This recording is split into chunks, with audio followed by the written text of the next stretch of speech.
नाव घेताच ज्यांच्या अभिमानाने फुलते छाती, नाव घेताच ज्यांच्या अभिमानाने फुलते छाती, दैवत साऱ्या महाराष्ट्राचे राजे शिवछत्रपती, राजे शिवछत्रपती.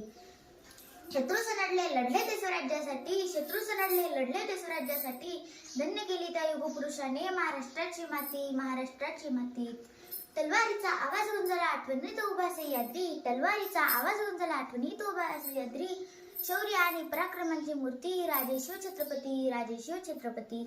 आजच्या या शिवमय मान्य अध्यक्ष, व्यासपीठावरील मान्यवर, ईश्वरतुल्य गुरुजन वर्ग व माझ्या बालमित्र मैत्रिणींनो, मी अक्षरा परमेश केनार, इयत्ता चौथी. माझ्या शाळेचे नाव जिल्हा परिषद प्राथमिक शाळा कळवण मुली नंबर 1.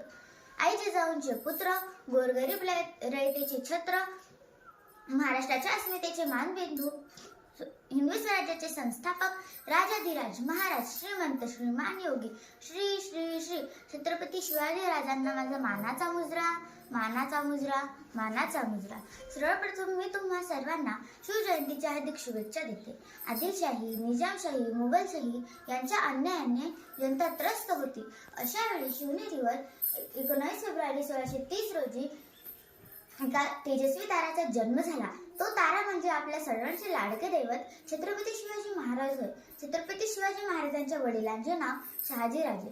शहाजीराजे मोठे पराक्रमी व लढवय्ये होते. तसेच त्यांच्या आईचे नाव जिजामाता. जिजामाता त्यांना रामाच्या, कृष्णाच्या, भीमाच्या आणि अभिमन्यूच्या गोष्टी सांगत. तसेच ते तलवारबाजी व घोडेस्वारी देखील ते शिकत होते. जिजाऊंच्या संस्कारांनी बालशोभा घडत होते. मावळ्यांना सोबतीला घेऊन शिवरायांनी रायरेश्वराच्या मंदिरात स्वराज्य स्थापनेची प्रतिज्ञा केली. कोण होते हे मावळे? मावळ प्रांतात राहणारे हे मावळे. मावळे अंगाने होते रांगडे, दिसायला साधेभोळे, पाठीला ढाल, कमरेला तलवार, शत्रूला बेजार करणारे, जीवाला जीव देणारे होते मावळे. मावळ्यांना सोबतीला घेऊन शिवरायांनी पुन्हा भोवतालीचे सर्व कोट किल्ले बारीक नजरेने न्याहाळले. चोरवाटा, भुयारे, तळघरे, हत्यारे आणि शत्रूच्या फौजेची ठाणी यांची खडा माहिती मिळवली. बारामावळ्यातील देशमुख वतनदार शिवरायांचा शब्द मानू लागले. आता शिवरायांच्या नावाने जहागिरीचा कारभार सुरू झाला. त्यासाठी शहाजीराजांनी शिवरायांची स्वतंत्र राजमुद्रा तयार करून घेतली. प्रतिपचंद्रलेखे व वर्धिष्णू वृष्पवंदिता शाह सुनो शिवशैषा मुद्रा भद्राया राहते. प्रतिपदेच्या चंद्रकलेप्रमाणे वाढत जाणारी आणि साऱ्या विश्वाला वंद्य होणारी अशी ही शहाजीराजांचे पुत्र शिवाजीराजे यांची राजमुद्रा लोकांच्या कल्याणासाठी आहे. अशा अर्थाची ही संस्कृत भाषेत राजमुद्रा होती. स्वराज्याच्या दिशेने वाटचाल करताना शिवरायांनी प्रथम तोरणा किल्ला जिंकून स्वराज्याचे तोरण बांधले. त्याच्या प्रचंड विस्तारामुळे शिवरायांनी किल्ल्याला प्रचंड गड असे नाव दिले. आश्चर्य म्हणजे किल्ल्याची दुरुस्ती करत असताना मोहरांनी गच्च भरलेल्या 4 घागरी किल्ल्यावर सापडल्या. आई वाणीचा आपल्याला आशीर्वाद मिळाला असे समजून शिवरायांनी हे धन स्वराज्याच्या कामी वापरले. त्यानंतर मुरुंबदेवाचा डोंगरावरचा राजगड जिंकून ही स्वराज्याची पहिली राजधानी सजली. त्या स्वराज्याची गोडजोड वेगाने सुरू झाली. कोंढाणा, पुरंदर, राजगड, रोहिडा असे अनेक किल्ले जिंकून शिवरायांनी स्वराज्य वाढवले. पुढे रायगड व प्रतापगडही त्यांनी जिंकून घेतले. त्यासाठी त्यांना स्वकीयाचाच बंदोबस्त करावा लागला. गोष्ट आदिलशहाला कळाल्यावर अफजल खानाच्या रूपात स्वराज्यावर मोठे संकट आले. कारण त्यांनी शिवरायांना जिवंत कैद करून किंवा ठार मारून आणण्याचा विडा उचलला होता. त्यामुळे तो चिंतातूर होता. प्रतापगडाच्या पायथ्याशी भेटीचा बेट ठरला. खान कपटे आहे हे शिवराय ओळखून होते. म्हणून शिवराय पूर्णपणे सुरक्षित तयारीनेच निघाले होते. भेटीच्या दिवशी काय झाले होता? धिप्पाड असा अफजल खान शिवरायांना ठार करण्यासाठी बगलेखाली दाबली मान, दुसऱ्या हाताने केला कट्यारीने वार.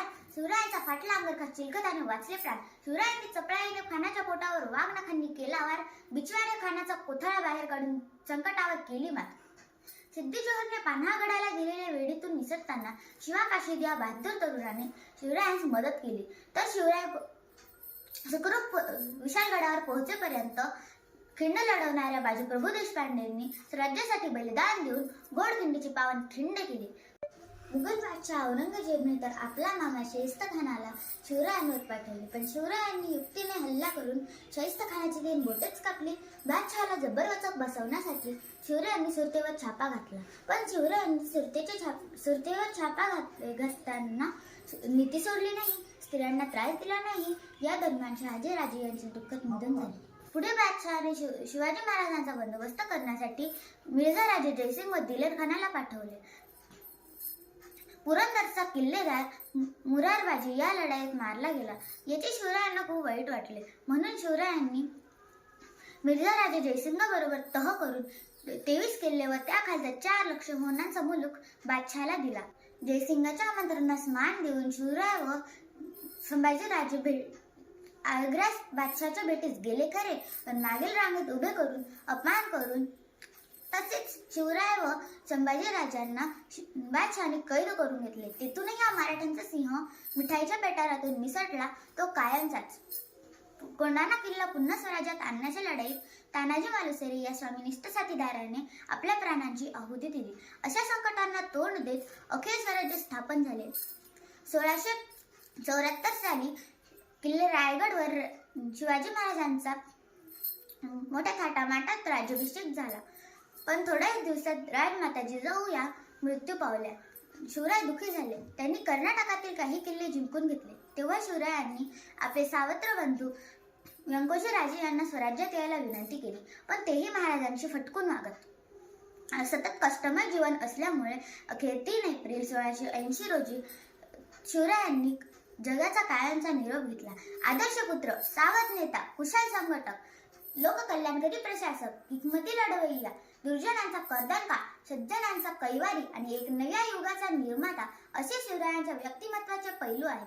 शेवटी एकच सांगेन, शब्दही पडले पुरेशी शिवरायांची कीर्ती, शब्दही पडले पुरेशी शिवरायांची कीर्ती. राजा शोभून दिसतो जगती, अवघ्या जगाचा शिवछत्रपती, अवघ्या जगाचा शिवछत्रपती. धन्यवाद.